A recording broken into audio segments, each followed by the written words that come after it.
Someone had to do this, so I'm going to. The way that modern society teaches us to view the opposite sex is completely and totally wrong, especially with young people. The way young men view young women and the way young women view young men. We're constantly getting this feedback that you have to view the opposite sex in a certain way, or you have an experience that causes you to hate everyone of that sex for absolutely no reason other than one of them wronged you. Or we have movements like the red pill movement going on right now, which basically teaches to focus on yourself, focus on your work, and completely disregard everyone else of the opposite sex because all women think the exact same way and they're always looking for the next thing. They're always looking for the next partner. They're always looking to screw you over and their head's always on a swivel. Or men in the opposite sense don't care about you at all. They only care about your body. They only want you for one thing, and they care more about their job and their buddies and everything else rather than you.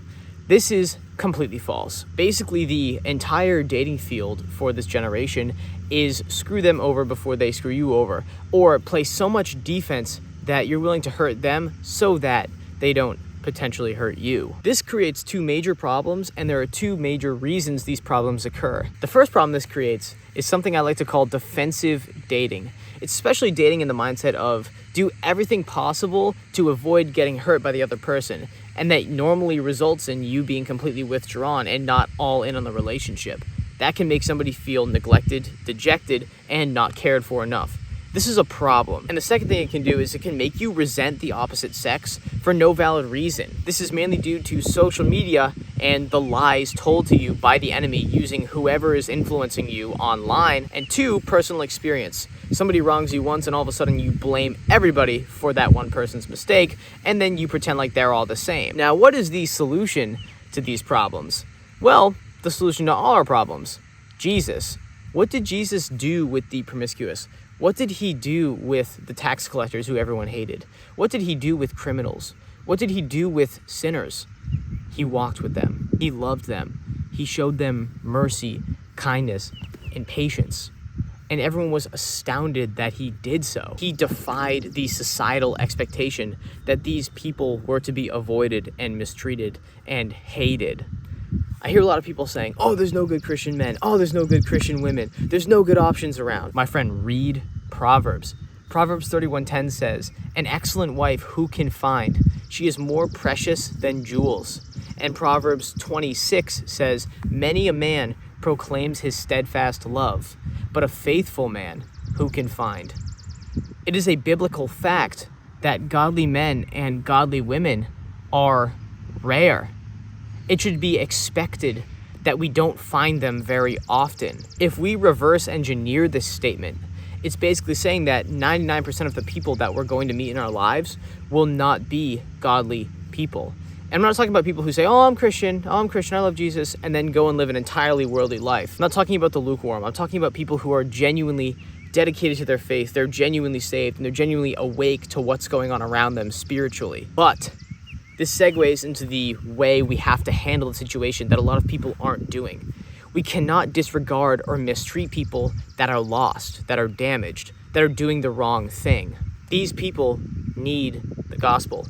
For an extreme example, there's often podcasts with adult models that go on it, and then they proceed to get berated for 2 hours about their profession, and they cry and they leave. And sure, it's funny. Sure, it's satisfying. But these kinds of shows disgust me, because sometimes it's even Christian men who do not show them the kindness and mercy that they need to know that Jesus is the way for them. We're actively turning these types of people away from God because instead of sympathizing with them, instead of letting them know that they're still loved and that there's still time to be redeemed, we're just saying, you're a terrible person, what you do is wrong, and you don't deserve human rights. Whereas we have to remember they are human beings created in the image of God. We need to extend a hand to these people and share the gospel with them. We need, as Christians, to exist outside of societal norms. We cannot conform to the patterns of the world, as it says in Romans 12. And what do patterns do? They repeat. We cannot be just another repetitive person that thinks and says what everyone else does. The whole point of being a Christian is to be different and defy the expectation. For example, you're at a party and a guy or a girl with a not so great reputation comes up to you and you know exactly what they want. What do you do in the situation as a Christian? Well, most of the time you just shut them down, avoid them, say go away. And you know what? If you can't control yourself, if lust is a problem, then sure. But if you're experienced in your walk, if you've been walking for a while and you're starting to feel the burden of, wow, these people need saving, these people have problems and they're lost and they're being lied to by the enemy, what do you say to that person? I believe you should say, stop. What you're doing will not fulfill you, and Jesus loves you. Imagine their reaction. What would they say after that? I mean, certainly if it doesn't scare them completely away from you, it would make them really think when they go home, like, oh, I'm just living for other people. I'm just living for pleasure. I'm not really living for anything. That seed you plant could save them. And I am so serious. If somebody is not doing the right thing around you, right? And everyone around you, oh, she's so attractive. She's so pretty. Oh, they're just ogling over this person. Or, oh, he's so handsome. Oh, he's so dedicated. He has so much money. Whatever it is, right? If you're the one person that says, man, but they're not living for what's right.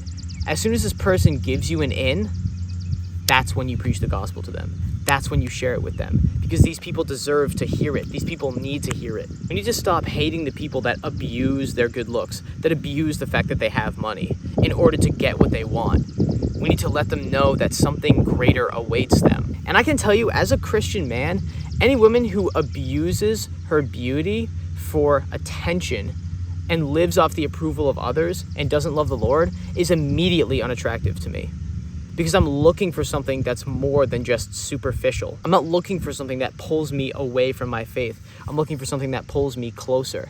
I don't care how popular she is. I don't care how attractive she is. It's immediately unattractive if this person doesn't love the Lord and if this person is abusing what the Lord gave them in order to get what they want. Both ways of living.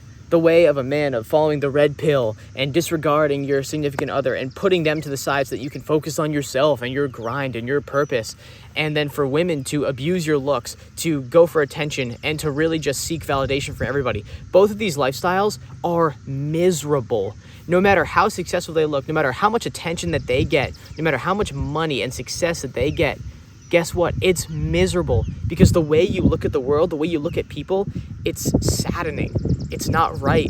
And these people they need to be pulled out of this trench. They need this illusion that's been pulled over their eyes by the enemy to be lifted. And us Christians are the only ones that truly understand the way to do that. So don't resent the people that have abused whatever they have. Godly people exist. It's just a biblical fact that they're rare. The other 99%, we need to share the gospel with them. We need to treat them and love them like Jesus. And that does mean to be abnormal about your faith. We need to be outspoken about our faith. Even if it seems like this person is completely beyond saving, guess what? Nobody is beyond saving. If we're the mouthpiece, if we're the ones working, it's our responsibility to be Christ to them. Because then maybe, just by planting the seed, we have a little bit of hope that they are going to be saved. It's not normal to share the gospel at a party. It's not normal to share the gospel with somebody who's not a Christian. It's not societally accepted to say, whoa, why are you doing this? Why are you trying to get me to do this? Like, this isn't fulfilling for you. This isn't right for you. There's something greater for you. Imagine how they're going to react. Don't catch yourself resenting these kinds of people. You should feel for them. You should understand that they're just lost. They're damaged. They need Jesus, and we need to be that light for them. At a lot of Christian weddings, I hear the Song of Songs or the Song of Solomon being read from. And a lot of Christians will say, oh my gosh, I'm going to have this someday. I'm going to feel this way about somebody someday. But it's not about a worldly marriage. It's not about two people being in love with each other. It's actually about how much Jesus loves us, how much Jesus loves the church. It's Jesus's marriage to the church. It's humanizing it and putting into human context how much Jesus loves us. That's why it's a super long love poem. So that love that you've been craving, that love that you've been praying about, that you've been just yearning for so long, you already have it. You already have it. And now we need to extend that to other people. So when you see people of the opposite sex, or even the same sex as you, right, that you resent because of what they're doing, that you think they're totally wrong, and that they have what you want and they don't deserve it, are we just going to reel back in resentment and hate that person? Or are we going to step forward, be humble, and save them?